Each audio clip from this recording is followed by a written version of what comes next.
Welcome to the Root of Power podcast, where I teach you how to chase your joy, find alignment, and create a life and a business that you love, using actionable methods, interviews, and inspiring stories from people who know that true freedom is found within. I'm your host, your always hype woman and sometimes ass kicker, Amanda Chills, and I am so proud of you for choosing to step into your power. Come along, we've got dreams to build.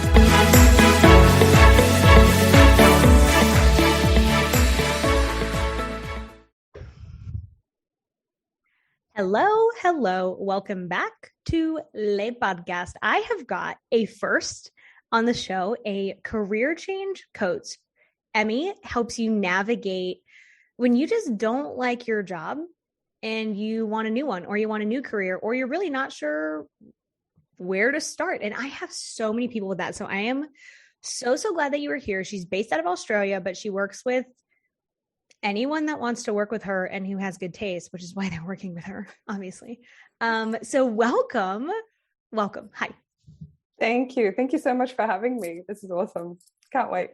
Yeah, I am super stoked. So if you will tell us, I kind of said what you do, but if you'll tell us in your own words what you do and then how you got here. I'm like therapist. I'm always like obsessed with how people got to where they want to be. And I'm like, yes, tell me the story.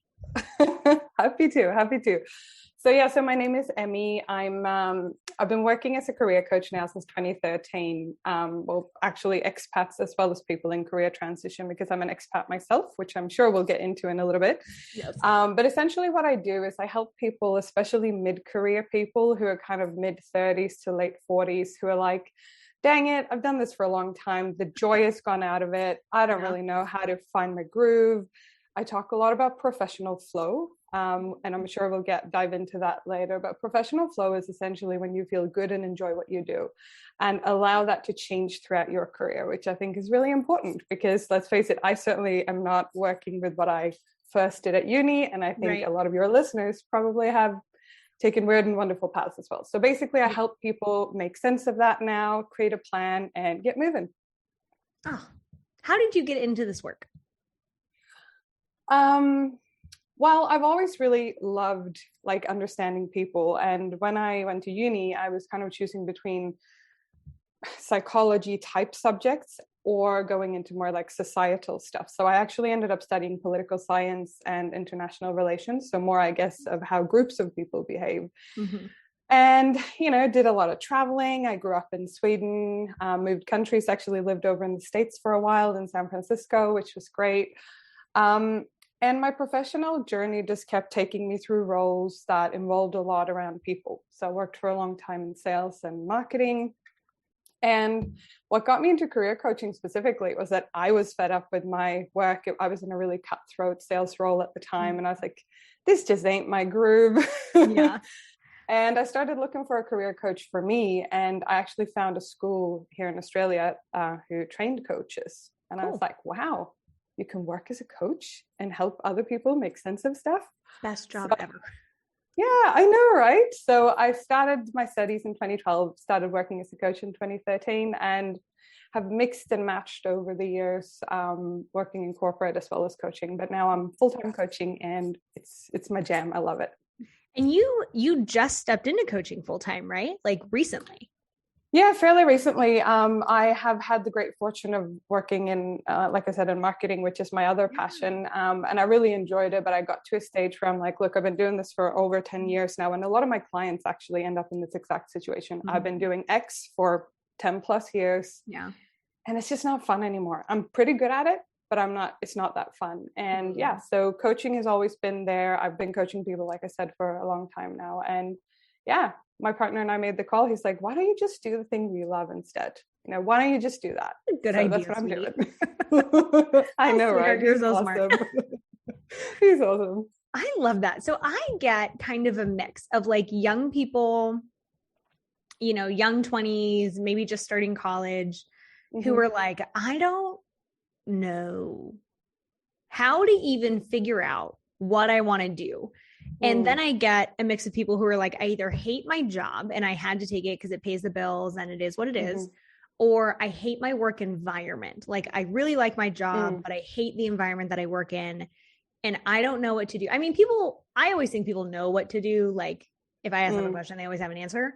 But a lot of people are afraid to make that leap. They're like, well, what if I leave and it's the same situation? Or what if I end up in the wrong job? Or, XYZ. So how do you even start? If you just know that you're like, we'll go with both, right? If you're like, I don't know what I want to do, or if you like hate where you're at, we can pick cool. adventure. Oh my gosh, there's so much we could go, but I'd love to. The thing that comes up for me, and I choose to often go with instinct in these conversations. So the first thing that comes up for me for either age group is to go with the concept of professional flow. So what professional flow means is that instead of looking at your career as this like beautiful ladder up to the perfect plateau of the thing that's going to be awesome forever, right. Instead, think of it kind of like a river. So your career is like a river or a creek, and there are going to be rocks and dams and drought and floods and all this sort of stuff, right? So whether you're starting out or you're somewhere halfway, just know that your professional flow will come when you stop staying still and do like the water and just try to kind of go around the thing, go over the thing. And just know that, I mean, at least speaking for myself, I just turned 40. I have changed jobs, careers several times. Some of that was painful and difficult to decide. And some things like stepping into coaching was a very easy decision. So look, that's probably my first thing. Is like when you're feeling stuck, like don't be the stagnant water. Just kind of start going in a direction. Move somewhere. Move somewhere. Start doing something. And like you said, people often know what to do. Trust your gut. If it feels really wrong, not just because you're afraid, because being afraid is normal. Like people are afraid all the time of looking like a fool or losing money or losing face or whatever that is. So just lean in and know that it's scary, but just start moving. Do something that feels more right than the thing you're doing right now. Yes. And I tell people all the time, like action leads to clarity. So I'm like, if you don't know what to do something. Exactly what you said. 100%. Do something and it'll reveal the next step. And then the next step is the next step. And the next step is the next step. And something I will tell people as well is like, well, let's start with what you hate and not do that. Exactly. I would be, oh my God, I would get fired. First of all, if I had to work for a company that was like super buttoned, if I had to work for corporate, I would be fired day one, guaranteed. But if I had to do any type of like manufacturing type job, I would also hate my life. So I'm like, okay, well, if we know we hate those things, we're not doing anything related to that, which automatically gives us some sort of like narrowing down. Yeah. And I love that. And I think in addition to that is that, and you probably talk to your clients about this too, but the brain can't actually process negatives. So if you say, I don't want a job where my boss is a jerk, your brain will kind of cross out the don't, and it will think about jerk bosses instead of going, like you said, what's the opposite of that? What does that look like? So an exercise I often take people through early on, and there is a free printable on my website if people are interested in getting started with some of the stuff we're talking about now. But essentially, I often talk to people about the great, okay, and not okay job. And what this means is that, like you said, if you have something you hate, like, I mean, I don't love Excel and programming, right? So similar to you, if I had to do Excel programming type stuff all day long, my brain would like break down. I would be the worst. I would also be fired. So I have a few jobs and companies that go in my not okay bucket. AKA, I would never work for that type of company, or I would never have that type of role. Yeah. And it's really just an exclusion list, kind of like you said, so now that we know that that is not the go, let's get to the more exciting columns, which is what's okay. Yeah. Which means like, what would be fine? You wouldn't do it long term. It's kind of that lovely person that you date for a while. They're really sweet and really kind, but they're just not your soulmate. Jobs are the same, right? Yeah. So there are jobs that we do because we need money or we need stability or we're recovering from illness, whether that's physical or mental, so an okay job or an okay company is perfectly fine, but you need to have a time limit on it. So you might say, I'm going to do this for 6 months to get my finances back on track, or whatever that looks like for whomever is listening right now. And then the great job or the great company are those companies that you just go like, I don't even care what kind of role I do for them. I just love what they stand for. I love what they do in the world. I love the impact that they have. I love the way they allow flexibility or whatever. Mm-hmm. So when you get away from the not okay bucket, which is kind of what you said, what they hate, and we start looking at okay and great, remembering that good is the enemy of great. So if you stay in good, if you stay in half-assed, okay, kind of all right, that's going to really stop you from getting to great. Yeah. But sometimes you need it to just recover and heal and do whatever the thing is you got to do. Yeah. And I think it's totally worth biding your time for a while. Like I use that framework with people with jobs, and I use it with people who are in imbalanced or abusive relationships. And they're like, well, I can't leave yet. And I'm like, okay, that's fine. But let's do what we need to prepare. Like, can you research resume writing? Can you get paid while you're on a job that you probably don't work a full 40 hours at, but you're there for 40 hours, and learn a skill set that you're going to need for this next job? Like, what can we do in the meantime 100%. if we can't leave yet? Yeah. And on the flip side of that, also your early career status, you said you have some people in your world that are in their 20s and they're trying to work out what they're going to do and what that looks like. Like, dude, just start somewhere. Like, it's totally okay to start somewhere where you know already that that's not going to be your end destination, but pick a lane, start there, and quickly determine what you're going to learn. And I'll give you an example. I love that. So finance, for example, is not my forte. I already said I'm not a huge fan of Excel sheets and stuff like that. Right. But early on in my career, I moved from Sweden to the UK, and I got a job with a finance organization. And I knew straight away that this area of work is not my thing, but it would allow me to try a couple of things. So I was an executive assistant for a senior leader, and I got to work with sort of HR training stuff. And I was like, I've never done that. So I'd like to see what that's like. So my objective before I even went in is that I want to learn to work with this really senior person and to see what that's like. And I want to learn a bit about HR type stuff. So I did that, and I worked for them for 3 years or something. And the thing that I realized really, really quickly was that being an executive assistant, you deal with senior leaders all day long, trying to get hold of your boss or want a meeting and stuff like that. Yeah. And I got really good at learning to read signals from very senior people and what they said versus what they meant. So my learning in that role, whereas that was just an okay job for me, is that I had a wonderful boss and I learned so much about the things that I wanted to learn. And then it got to the point where probably a lot of your listeners might sit, where you go, this is kind of the end of the road for me with this company. I've learned everything I can, whether you're 20 or 50 years old, I don't care. That's your time to start looking out. Start looking for the thing that's great. Start looking for the thing that is better than what you currently have. I love that. And I think one of the things too is not waiting until it's dire, right? Like if I know anything about humans, it's that our capacity to suffer is so high. Sometimes I honestly wish it was lower, because a lot of people won't start moving until they're like, well, now I'm miserable. And it's like, okay, but we want to move when you're just unhappy. And I wonder your opinion on, my cat is scratching a journal. You are so rude. My cat will wander by any minute. She can tell when there are other cats on the call as well. Guaranteed he'll come in the frame at some point. That's all right. As cats do, So, but I wonder what you think about people who choose to never have a perfect job, who never chase their dream job, because it would take them away from something else that they value. Like, for example, if they say, okay, well, I have this job that I like the people I work with, I like the company, I like the work, everything is but it allows me the schedule that I want, or it allows me to be home with my family, or it allows me to have these hobbies that I love, or I really have a full life outside of this job and it's not my dream job. And I feel like that's also a lot of people, and they get, especially American culture, like they get shamed for it, because American culture is very like, live your passion and find your dream. And like, that is so much of the, I don't want to say the outlier, because it can be much more common than I think it is. But for people who are like, like what if I don't find my right perfect fit? But I do just like my job, and I get paid well, and I have the vacation time that I want, and it allows me to live a full life. Like, what about those people? I love what you just said.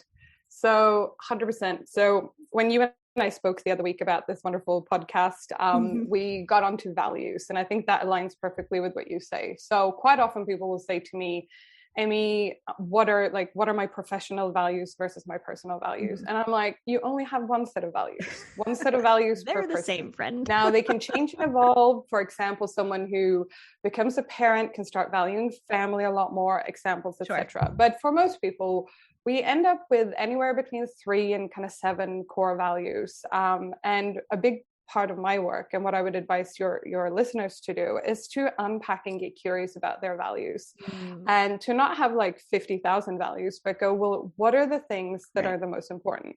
So I'll give you some examples. So for me, it's I love freedom and exploring and creativity. So do I have to do that in my work? Absolutely not. Will I be happier if I can? 100%. Yes. So to those people who you're talking about, their values may lie outside of work. So they might value, for example, stability and predictability and knowing where their money is going to come from. So if your value is stability and balance, and you have a secure job and you like it, and your other values are things like being in nature, being with your family, like cooking, adventure, whatever that is. Exactly. The world's your oyster. Read books for, X number of hours every day, or whatever it is. Exactly, right? So as long as you can do that thing and live your values. So the baseline of it all is, don't push yourself to a career if the quote unquote professional career or corporate career is not for you. Just ask yourself, am I happy? Is my job doing what it needs to do for me to have flow in my life as a whole? If it does, it's not a problem. Yeah. If a little part of you is like, dang it, my kids are growing up, or things are starting to change, and I feel this little yearning deep in the pit of my stomach that I could contribute in a different way.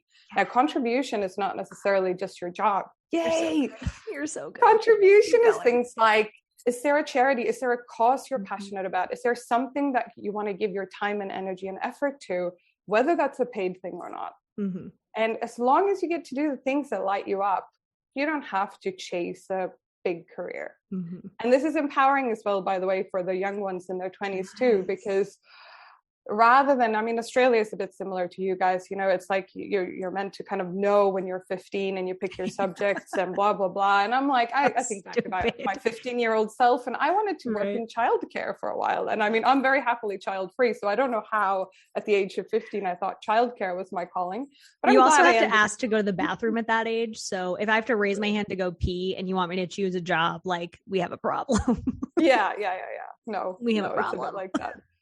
So I think to go back to your question, 100%, like, you do not have to identify yourself as with what you do. You do not have to have a quote unquote successful career in other people's eyes to have a very successful and happy life. I do, however, think that people, and especially women, because traditionally in many countries, women do a lot of the child minding and stuff like that. So just ask yourself if the balance that you currently have is what's working for you. If it's not, and if you're not having that flow I talked about before, then it might be worth to chat to someone like me to just explore what your options look like. Right. And a lot of people think they don't have any options, right? And something, I'm sure you run into this. I run into this all the time. I will problem solve the most simple shit, like the most simple shit. I was talking to a client last night who had like a little tiff with their partner, and they were like, they're upset, and I think it's this reason, and it must be this, and da, da, da, da, da. And I said, well, did you ask them if that was the reason? And they're like, no, but I'm sure that's what it is. Da, da, da, da, da. And I said, why don't you go ask? Like, we were on the phone. I said, go ask them what they would like from you. And they were like, what? And I was like, yeah, now on the phone. Like, put me on speaker. I want to hear it. And they did. And they were like, oh, I need this thing. And I said, what did they say? And so they repeated back what they said. And I said, okay, so next time we think they're mad about something, we can just ask. Like, it's okay. And people like think that they need these big, elaborate solutions. And I'm like, but what if you just asked your partner? Like, what if you just took a nap because you're exhausted? What if you just said, hey, I hate my job. I can find a different one. Because there's a million. Absolutely. Oh my gosh. Absolutely. I think by the time a lot of people acknowledge that they want to change their job or acknowledge out loud that they're unhappy, which usually means they've thought about it for a good 6 months or more in my experience. True. And it's interesting. So by the time we get to that point, this whole career thing has become this huge problem in their mind. And they're like, I could, and then they come to me with beliefs. By the way, I have had all of these beliefs myself. So there's zero judgment in them. But like, I used to believe things like I could never run my own business, or, you know, who do I think I am to try and do X, Y, and Z? So we have all these beliefs. And by the time someone gets to me, it's usually a lot of beliefs that are not particularly helpful. And my main job is to take them through a process to untangle that and kind of go, how do we go from feeling like I have no clue to here's the plan for the next 3 months? And that's basically what I love to take people through, because you can 100% do that. The other thing that came up for me that when you were talking about, let's go ask them. Yeah. Most people I work with have very little two-way dialogue with their immediate leader or immediate boss. So for example, I worked with a lady the other year who was like, I have no support for training and development in my job. And I'm like, okay, so tell me more about that. And it turns out that her boss had never actively encouraged her to go do training and learning. And I said, have you asked? Have you asked him or HR what's available? Have you told them in your development chats what you want to learn more about?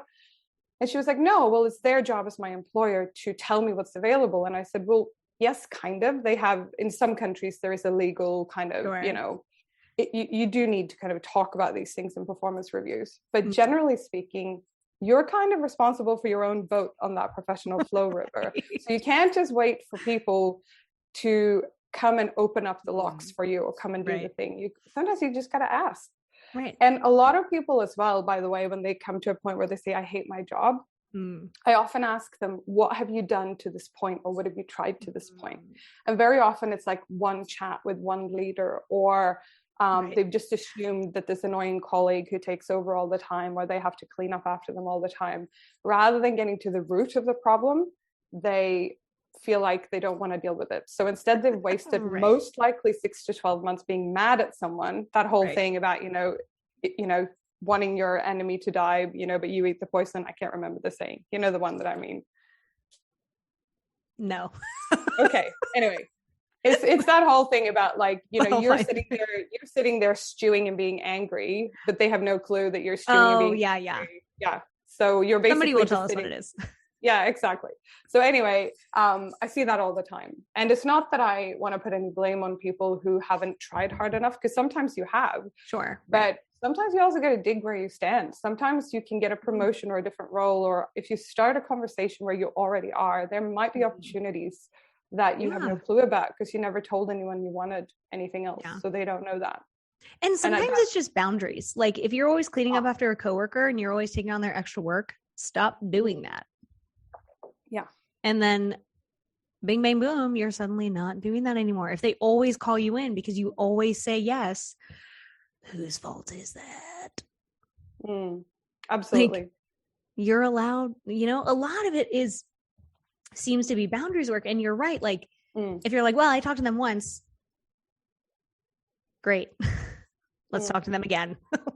Talk to them again. Document it. Did you ever write down somewhere? Because if it's just a conversation, and this is not about like HR legal stuff. I mean, like, did you articulate in writing? Right. So one thing I often encourage people to do if they're talking to an existing organization and they're looking at the opportunities they have, I always say, follow up with an email. Literally, it can be so simple. Hey, John, it was great to chat to you today. As discussed, I'm really interested to learn more about project management. Here are a couple of courses I've looked at. Let me know when you've spoken to HR, what the company might be able to support me with. And that way you've actually documented it. It's literally just a reflection of the conversation. You've taken the next step and said, hey, here's some stuff I'd like to learn about, or I'm really interested in that role in that other team you mentioned. And yeah, we just got to stop worrying and start leaning in and doing. It's really, really difficult. And it feels unfamiliar and scary and uncomfortable for a lot of people. But the only way for the uncomfortableness to go away is to lean in and see what happens. Yeah. Yeah. And I think too, I find a lot of people with their workplace will subscribe like negative intentions with their boss when really, one, maybe their boss is just not very good with people. I can't tell you how many bosses I see where I'm like, wow, your ability to lead sucks. What is happening? Or two, it's just a miscommunication where they're like, well, they have it out for me, or they, whatever. And it's like, okay, but maybe we also just need to have a conversation, which part of it too, I wonder if you see this where like people assume that changing jobs will fix the problem, but they're actually kind of the problem. Yeah. So then you like work with them. So part of what you do as well is like literal personal development where you're like, okay, let's make sure that we don't take these problems to our next job because you're actually the common denominator. It's like people who has only crazy exes. And I'm like, bitch, you keep choosing those partners. Like that's on you. Yeah. Yeah. I say like this, the theme of three. So like if you've been through a couple of things and you've seen a thing come up more than 3 times, it's a pattern. Usually it's not just a freak incident that thing happened to you and stuff like that. Right. And look, we all have strengths and weaknesses. And that's the main thing that I often talk about early on in coaching is I do profiling with stuff. And I'm like, now your tendency to solve a problem is going to be X, Y, and Z. And then we unpack what that looks like. And I'm like, on the flip side, it means that you're going to struggle with A, B, and C. Yeah. And that's just how it works. Every strength has a mirror image to things we need to be really aware of. And look, there's so much that comes up for me, but I do 100% agree with you that people will sometimes, they will take a long time and they won't enforce the boundaries. And I have a tip for all the people out there who are like, well, my boss sucks or my job sucks. And I don't know any of this boundary stuff you talk about. Great. Yeah. I don't know how to start saying no because I've said yes for way too long. So my tip for all of the people out there, I've been in these shoes too, is go back to your role description. So if you were hired in a role to do, I don't know, let's pretend that you're in administration. And at the time when you got the job, you did, calendars and blah, blah, blah, and all whatever basic administration. And over the years, they gave you event management as well. So they say like all the internal events, you're also going to do them. Yeah. But they never amended your role description. They didn't take anything else away. So they just keep adding to the pile because someone went on mat leave or something happened. So that is your great time to go to your boss, whether it's in writing or verbal or both, and say, hey, I've noticed lately that I've started picking up a lot of stuff that wasn't actually in my job description to start with, and I'm struggling to get it all done. And I don't feel like it's quite fair for all these things to fall in my remit. So could we sit down and go through my job description and chat about the areas that I really enjoy, the areas I find challenging, and come to an agreement about what this role looks like now. So what you're doing is not pushing back and saying, no, I can't do stuff. You're saying, I'm only one person and I signed up for this job at this point with these responsibilities. Right. Let's reevaluate that. And this, for all the people who struggle to talk about salary, this is also a great time to talk money. Yes. Money is icky. We don't like to share it. We don't like to tell other people how much we earn, blah, blah, blah. But especially here in Australia, we have a syndrome called the tall poppy syndrome. So like, don't think you're anything special or don't brag about stuff. That's so cool. Yeah, it's quite common over here. I've seen it in Sweden as well. But yeah, essentially when you're taking on more, have the conversation about money as well and go, look, it looks to me as we're looking at this role description that my role has changed a lot. Can we talk about compensation for that? Yeah. And then they realize that you're doing a lot more than you were meant to do. Or like you said at the start, enforce your boundaries and say, actually, it's not my job to do blah, blah. We're going to have to find other ways to resource that. Right. And this way, it's not personal. It's just about the function of your job and what it's meant there to do. And if they're, not aligned to compensating you fairly for the extra things, you get to say, well, it's not really, that's not my job. And you're not going to compensate me. So why am I doing all this work for free? Like, yeah, 100%. Let me in it. No, thanks. And I mean, we're recording this in April of 2022. So the great resignation, or as I call it, the great reallocation, the great pivot, whatever you want to call it. I love it. But a bunch of people are leaving their jobs. So any clever employer right now would be really smart to go, wow, this person really needs to learn, or we need to talk about salary. We need to talk about how to keep them happy and retain them. Because it's super expensive for them most of the time if you go, because they got to recruit for that. The role will be empty for a while, and that kind of stuff. So yeah, you've got the power. Yeah. Oh, any listener out there, the power is with you. Even if it doesn't feel like that, the power is with you. It was always with you anyway, but extra now. But now I think it has like a spotlight on it. Like I have so many people. I had a client this week who their partner wants to work from home. And I'm like, this is literally the time to do that. Like, 100%. Yes. Yeah. Workers just have so much more power. And I know, my mom worked for one company for like 30 years. And I quite literally think I would have burned the building down if I worked for one company. I may work for myself for 30 years, but like I get to change roles if I want to. Yeah. But to keep one job for 30 years is just almost unheard of now. And when I've looked into research about it, actually shows that if you change jobs, you get paid way more over your lifespan than if you stay with one company for 30 years. Yeah. So it's like, it actually benefits you to move on. It absolutely does. And it does so for two reasons. So like money, absolutely. It's a lot harder to get your salary increased inside the company unless you dramatically change roles. And studies actually show that even if you get promoted to a manager role internally, you will probably be paid less than an external person that they had to recruit anyway. That is crazy. So it's not uncommon in corporate, even if you have a salary band, for the person who came through the ranks internally to sometimes be paid less. So obviously it depends on industry and stuff like that too. Why is but I think I think companies in the past have gotten really, this is my take, and I'm sure there's facts out there, and I'd love for listeners to challenge this one. But based on my experience, I think companies get a bit lazy because they're like, oh, we'll just promote Susan. Susan's great. She's been with us. And in my mind, I'm like, well, how in the world can HR think that just throwing a little bit extra on Susan's salary is enough when they're paying the external person coming in significantly more? Right. And I think it's because, at least here in Australia, I don't know what the States is like, salary transparency is pretty crap. If you're lucky, you'll know what band you sit in, but you'll have no idea where your colleagues who are doing the same role as you, what they're paid. I think employers in the US, especially for big companies, give you the spiel about like not talking about money and don't discuss your salary. And we don't want anyone to feel bad, which is a total crock of shit, right? Like the only person who wins, the only thing that wins when you don't discuss a salary is your boss, not you. So technically that's illegal here in many states. But still businesses are like, oh, we don't talk about how much we're paid. And it's like, wrong, bitch, we talking about it. Yeah, I think it's important. I'm a huge fan my God, of it. And I think, obviously you do whatever is right by your books, so don't necessarily go out and broadcast what you earn if you're not comfortable talking about it. People should talk about money way more though. They should. And I think structurally as well, like I see job ads all the time, especially LinkedIn. I cannot believe that the job section on LinkedIn doesn't have it mandatory to list the salary when you apply for a job.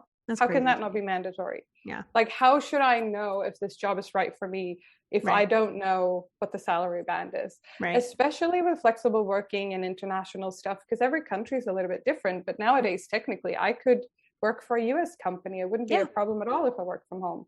So I think maternity leave would suck, but yeah. Yeah. But I think don't do it if you plan to have kids. No. But I think as well, like going back to what you said, I think money is important, and it's important to allow ourselves to be worthy of a good salary for our skill level. Whether you're young or old, I don't care, but like, do not accept. I remember when I was still working full-time in marketing a couple of years ago, I was doing the coaching on the side, and there was this new company coming to Australia wanting a marketing lead. And basically they offered about $50,000 a year less than the market salary in Australia for the same role. And I said this to the recruiter, and I said, 50 grand is a lot of money. And they were like, well, that's what's budgeted for this role. And I was like, well, I'm not going to disclose where they came from because it doesn't matter. But the point was, I was like, look, I don't care what other people say. I cannot accept a role like this because I have significant experience. So unless you can give me something else that's very tangibly valuable, like $50,000 fully remote, exactly, bonuses, I don't know. So that's why we need to talk about money. And especially for the female listeners out there, I see women all the time who struggle slightly more, generally speaking, than men, to stand up for what we're worth, stand up for salary conversations, question why we haven't had a salary increase in 4 years. Those are the kind of conversations we need to have, and we need to have them with other people too, so that everyone can kind of champion, because it's not a win or lose game. It's not like if you get an increase, nobody else in the business can. It's about lifting the tide for everyone. Right. So that's how I see it. So for every chat I have about money with someone, it benefits someone else. 100%. Because what I find too is when people go for what they're worth, it like gives people permission to do the same and to say, oh, well, so-and-so got a raise. Why haven't I gotten a raise? Well, you need to open your mouth and you need to ask, or we need to find something else. Like, honestly, the amount of availability of jobs right now is like, if yours is not meeting your needs, you quite literally have more options than humans have ever had in the history of humanity. So go find it. Like, there's something better for you. There's something. Absolutely. And I think too, you mentioned before as well about someone working in the same company for like 25 years, etc. My mom, and, God bless her. You know, for some people it's a thing, but it's very rare these days. Most people I encounter, they kind of stay for between 2 and 4 years in each role. And sometimes they move roles inside the same company and sometimes they go elsewhere.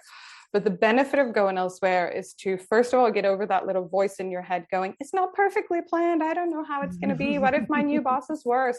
Like, we sometimes kind of assume, I don't want to say negative intent, but we assume because it's going to be different, it might be worse. So we're going to stay with the bad that we have because we know what that bad looks like. The devil we know.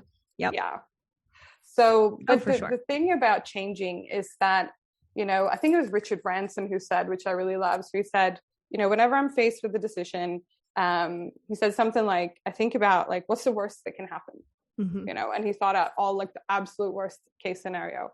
Can I afford that? And then here's the powerful third question. What's the best that could happen?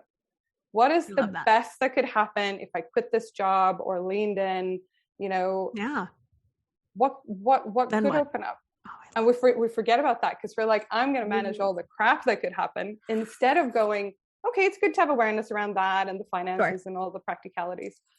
But allow yourself to think about the best that could happen. Like, I literally wake up now that I work for myself. Of course, there are days that are still not awesome, but 80% of the time I wake up with a smile on my face. I get to work with amazing clients. I get to have chats like this. And I'm like, wow, you know, I just have to pinch myself sometimes. And for anyone listening, a flavor of that is available to every single person who's willing to stand up for themselves.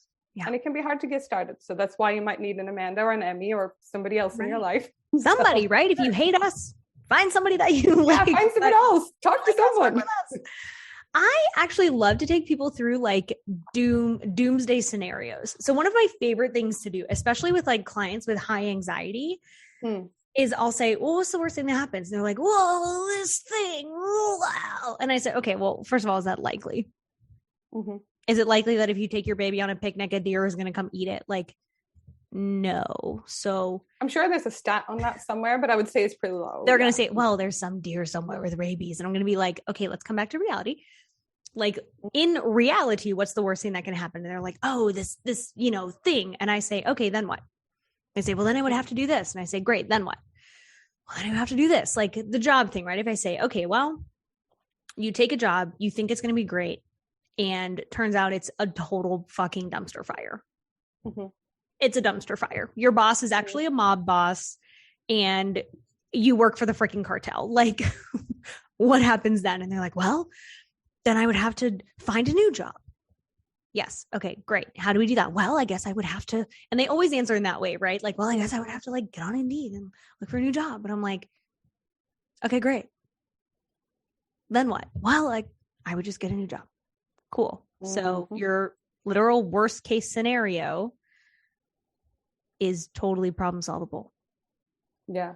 Got it. And then absolutely. Like, oh, if I hate my job, I can get another one. It's fine. And the thing about that as well, and especially for people who, actually for all your listeners, but also for the young ones who are like, I got to work it out. It's got to be perfect. It's got to be great. I have to have that effortless perfection. I heard that expression somewhere recently and I was like, what a crock of something. Yeah, effortless perfection. I'm like, perfection, first of all, is not a helpful. It can be a good trait to, I'm a bit of a perfectionist myself, but I've learned that, you know, there's a difference between perfect and good enough. And very often these days, I kind of ask myself the control question, like, what's good enough? You know, what's enough for this cake to look beautiful, for this project to be handed in? Like, what's actually enough? Other people are like so impressed. Exactly. Like, oh, All right, cool. Exactly, because most people who have perfectionist tendencies want to be in control, so they over prepare all the time, and then they're really tired and frazzled, and they're like, I've got to do everything myself. That used to be me, and then I realized if that's going to be my approach, I'm going to be very lonely. So and I'm just going to let go of a lot of that stuff. But yeah, the doomsday scenario applies to so many things. And I do a similar thing when I prepare people for job interviews. So that's part of what I do. I help them kind of get into the headspace. And I'm like, first of all, and they talk about things like being laughed at. And many of us have this inner fear. And it actually comes from a very, very primal fear, which is the fear of not belonging. So often when I work with people, it's the fear of being found out, so the fear of looking stupid, the fear of not belonging, or the fear of not being loved, so that people we love will reject us because we're changing something. And these are primal fears. So when people feel like there's risk that they're going to step out of line and not belong, it's like either I'm going to look stupid and they're going to laugh at me. First of all, I've suggested many strange things to bosses over the years about trainings and where I'd like to take my career and stuff. And never once has anyone ever laughed at me. Sometimes people have been surprised, or they've been like, sorry, we can't do that because of this reason. And I'm like, well, thought I'd ask. But in the end of the day, like, a really helpful belief that I have learned to take on, it was not natural in the beginning, is that whatever happens, I can handle it.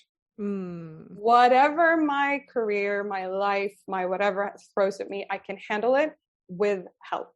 With the right help, with my psychologist over the years and other people in my world. Like, I can handle anything that's thrown at me. I love that. And it's actually something I'd love for more people to believe that they can, because it doesn't mean that we need to armor up and be invincible and not feel vulnerable or sad or feel really cut when you go for a promotion and you give the interview your everything and you don't get it. But it's also sometimes carefully packaged up feedback that maybe that place or that role or that thing was not for you. And that's a good time to look at your values again and go, what are my values? Would this role have taken me away from family or whatever those other things are that you value? So many a time I've seen people go, oh, actually, I didn't get the job and it was horrible. But when I'd unpacked like the workload, that job would have probably made me very miserable in about 6 months' time. And I'm like, interesting feedback from the universe. And I think too, like, people forget that their track record for surviving things is literally 100%. Like, if you're still alive. Oh gosh, that's so good. I love that.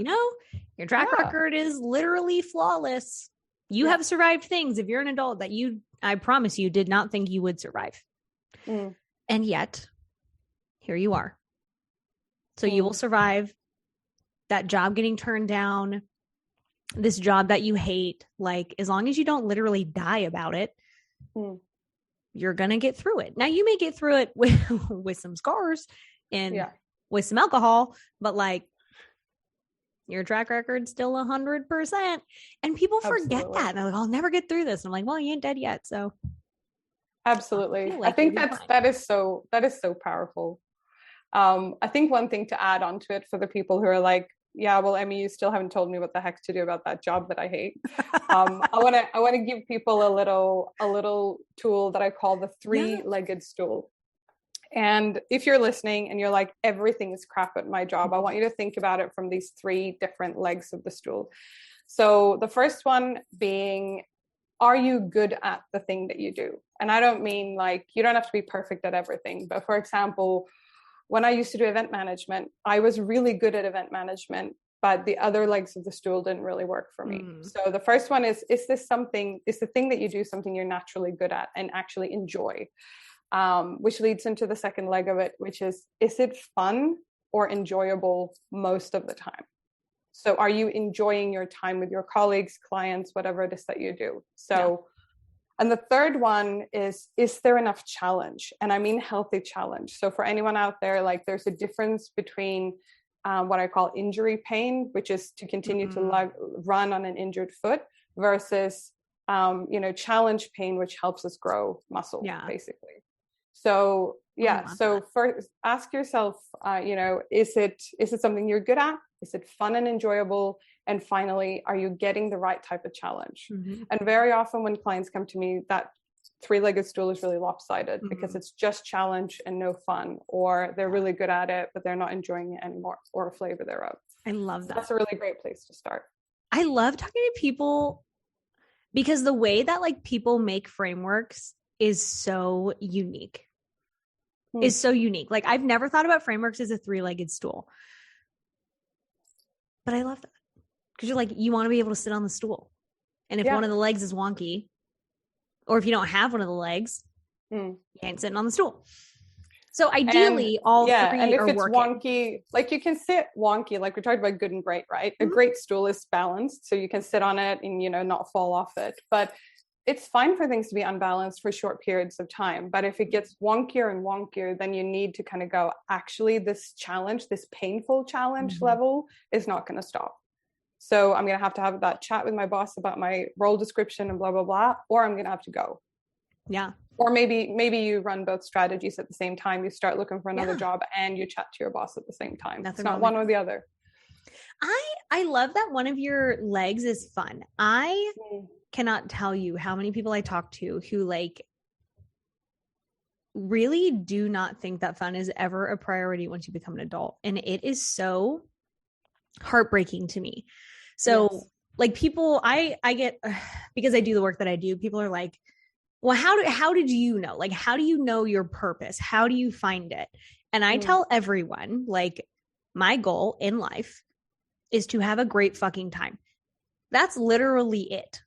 That's the entire reason I'm here, is to have a great time. So that means doing work I love, spending time with people I love, and animals. We have a shit ton of animals. With the animals I love, doing things that I love, like fun. If we're talking about values, and it's probably not everybody's value, but like humans are meant to play. And I think as adults, we get busy, right? And life happens, and you know, the world is on fire and all these things. But it's like, at the end of the day, you deserve to have a good time. Yes. And absolutely.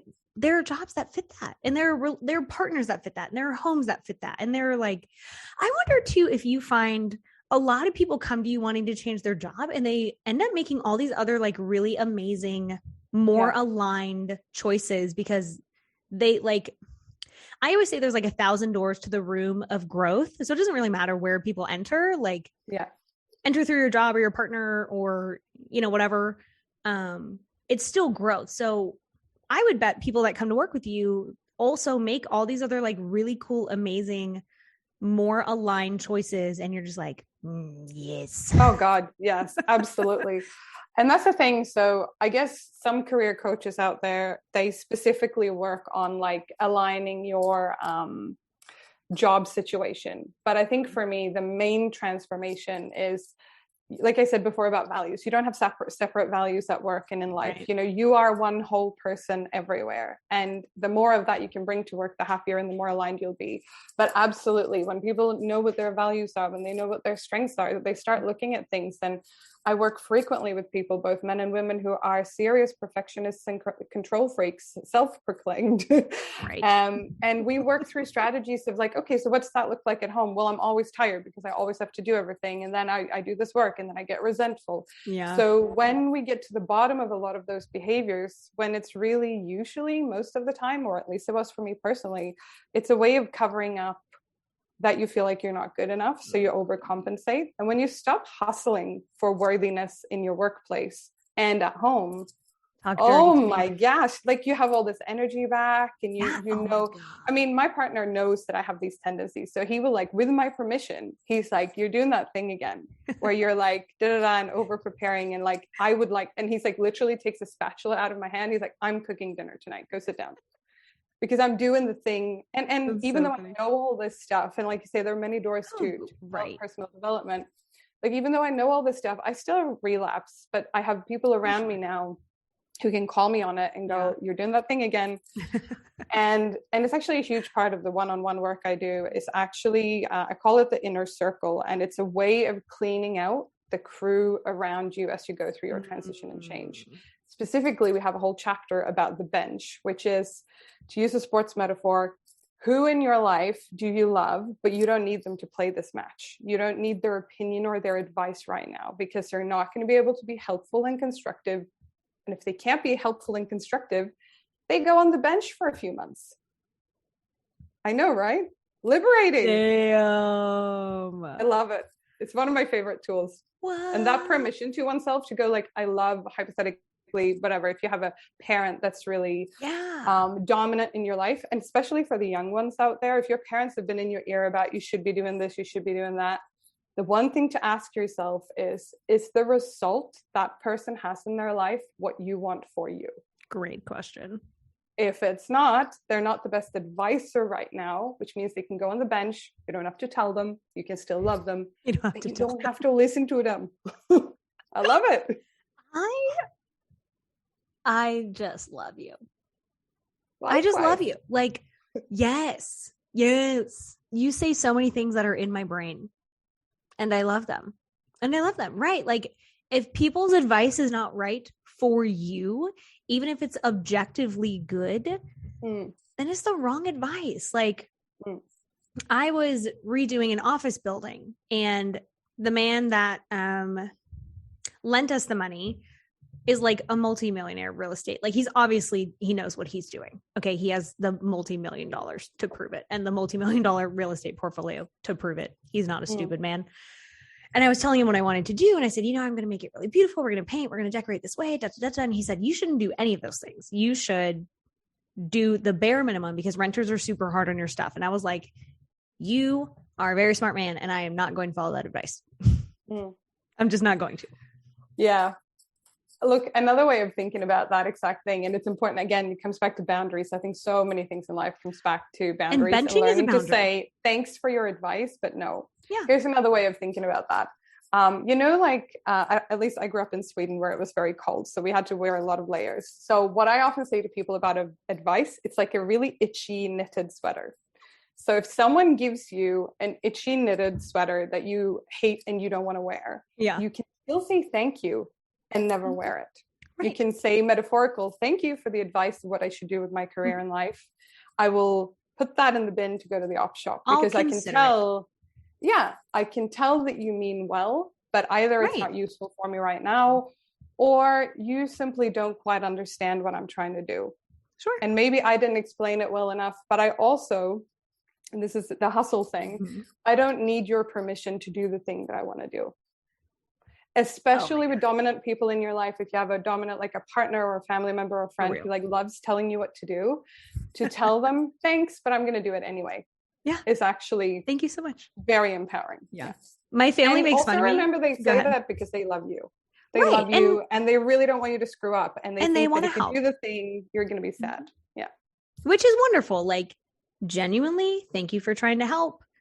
I considered what you said, and I considered it at 0%. Thank you very much. My family makes fun of me because my response most of the time to someone is like, watch me. They're like, you can't do that. And I'm like, bad bitch. And being able to, like, you're right. So much of this is boundaries and knowing yourself. And I love that your work is so holistic. It's not just like, take this personality test and, it spits out, 4 jobs that you'd be great at. Boop, boop, boop. Let's pick those and let's start applying. And by the way, here's how to build a resume. Like, it's so much deeper than that. Yeah. It's so much deeper than that. And I just like, yes.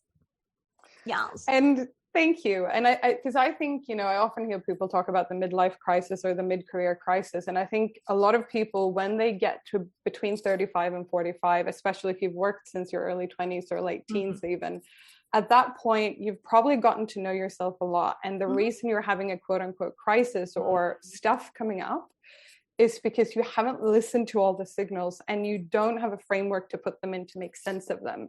Right. And that's why I think it would be, personally, I just think it'd be very irresponsible of me to just skim the surface. So not every client is right for me.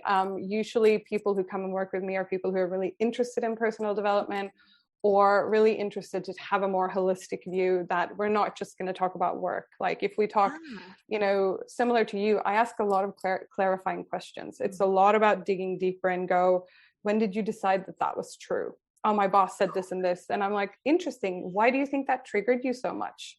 Oh, well, this and this. And more often than not, we end up with some kind of thing that happened when people were younger. And they're like, how is this even remotely connected to what my boss said yesterday? And I was like, because it triggered the same thing in you. It triggered the landmine over there. And when we start to deal with the root cause, not just like, oh, I get stressed very easily, but you can see if we're working on the concept of I'm hustling for worthiness because I don't think I'm good enough to I'm stressed, it's a totally different level problem. And I love it. And it actually doesn't have to take, I think the thing that people also worry about is like, this is going to take years and years. Like, it sounds like Emmy sounds great, but this is going to take like 5 years to work through. It really doesn't. 3 months, 6 months. Yeah, exactly. You know, a couple of sessions, identify the next steps. Like, there is so much that you can do, but the first thing is the permission to self to change the stuff that's not working, and permission to self to be like, no one is perfect. It's not going to be perfect. It's not going to look perfect. And a lot of people are not going to like my decision to do this thing. And I'm going to have to be okay to do it anyway, because I love me and I'm the main stakeholder for me. And I find too that most people really don't care. They're like, oh, so-and-so is going to hate this. I'm like, they don't give a shit. And if they do, they do for 5 seconds. Yeah. And then they move on. The main thing is that they often want to know that you've just thought about it. So if someone comes to you, again, the whole inner circle and the bench concept that I talked about before, if someone comes to you and gives you unsolicited advice, especially if it's not very constructive, you know, they really just try to be like, hey, here's a warning signal. I'm not sure if you've talked about or thought about the financial implication of your decision or whatever that is. And it's great that they flag that. But again, you don't have to listen to it. Or you can put it in this will be useful. Like this sweater will be warm and cozy next winter. Right now. And I think too, often people, well, really, because they're not living in your brand, like they see the decision.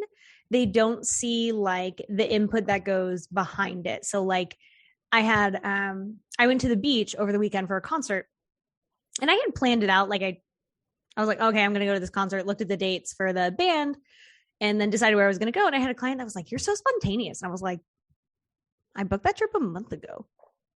Yeah. Like that's not someone, I was like, you just saw the decision that I went to the beach for a concert. You weren't in my brain where I was like researching where to go in the venue for like 3 days. So, you know, people see the decision and they don't see the decision-making process, and they assume you haven't thought about it, but it's like, this is the first time they're hearing about it. So I think too, understanding just what you said, that like, they just want to know that you thought about it. So you can just tell them like, oh, actually I did think about that. And you know, here's what I came to, or like, yeah, I did think about that. And I decided this was the best decision. Cause you also don't owe people an explanation. Absolutely not. So there's that. And by extension as well, because we're talking about career specifically, the thing that you said about like people haven't seen the decision-making journey, a lot of people also have not looked under the hood. So people look at me and they're like, oh, you've done all these different things. And I've had to justify my mixed CV many times in past job interviews, because they're like, how can you care about coaching and that thing and that thing? Like, it doesn't make sense because they can't categorize you. Right. So the thing to remember is whenever you see someone have quote unquote overnight success, or they go viral with a particular video or whatever the medium is, remember that for every YouTube success, there is hundreds of hours of editing and tearing your hair out. Or for every podcaster, you know, there's so much learning that happens. And so many quote unquote wrong turns where you learn really quickly that job wasn't for me. Or like we talked about the doomsday thing, like sometimes the really horrible people and the horrible experiences you have teach you so much. But we don't see that. We see the successful person at the front of the room receiving an award. Right. But remember, there is blood, sweat, tears, and joy that have gone into that whole thing. Yeah. That is really hard to quantify. Yeah. So, and I think it was Steve Martin that said it took me 10 years to become an overnight success. And I'm like, it's true. It's so true. The truth. So true. So how do people work for you? Work with you, or work for you, whatever. The best way to get in touch with me is to check out my website, thebridgecoaching.com.au. And I've got a free printable on there for people who are looking to get started, or like, I don't really know what I want to start. So it's a button right at the top of the page to download the free checklist if someone wants to get started with that. Or even better, if you've heard some stuff and you're like, I'd like to unpack that, or stuff came up for me, on the contact us part of my website, you can book a free call with me for 20 minutes and have a quick chat, because every person is different. Every circumstance is different. I have a few different programs that unpack what we've talked about here today. But more importantly than anything, whether you decide to contact me or somebody else, like just start doing something. If you're stuck and your river ain't flowing, just make sure like the only thing that's stopping that is you kind of tying the boat up and just like working against the thing. So just like 100. Untie the rope, start talking to someone, and start doing the first step. That's usually the best. And best way to go. Be helpful. Yeah. Helpful. Yes. Not to someone helpful who's just and like, constructive. Right. Exactly. Oh, maybe we need like a whole episode on how to find people who are helpful and constructive. I'd love to talk about that. I feel like we could talk forever. That would actually be really helpful. Like, because a lot of people don't know how to tell someone that is helpful, that has their back, that like a lot of people really take shitty advice just because they're like, oh, this person, quote unquote, is an authority, but it's like, oh my God, we need to filter. I would love an episode about that. But my really quick take on it is also that just because someone is good at something, like you don't have to model or take advice on everything they do. So for example, like there can be people in your world where you don't love how they live their life or do certain things, but they might be really good at finance or being organized or being good listeners or something. So you can have people in your world with very particular purposes. Yeah, like a niche. Niche? Whatever. Yeah. Absolutely. So someone who speaks English 100%. Better than me. Oh my God, you are so good. Dude, you are so good. Listen, if you need help with your career, you don't know where to go, God, book a call. You're so freaking good. The Bridge Coaching. thebridgecoaching.com.au. We'll ping the link in the show notes or something. 100%. Yes. thebridgecoaching.com.au. You are so freaking good. Thank you. If our listeners suddenly get amnesia and they forget everything that we just said, what do you want them to remember?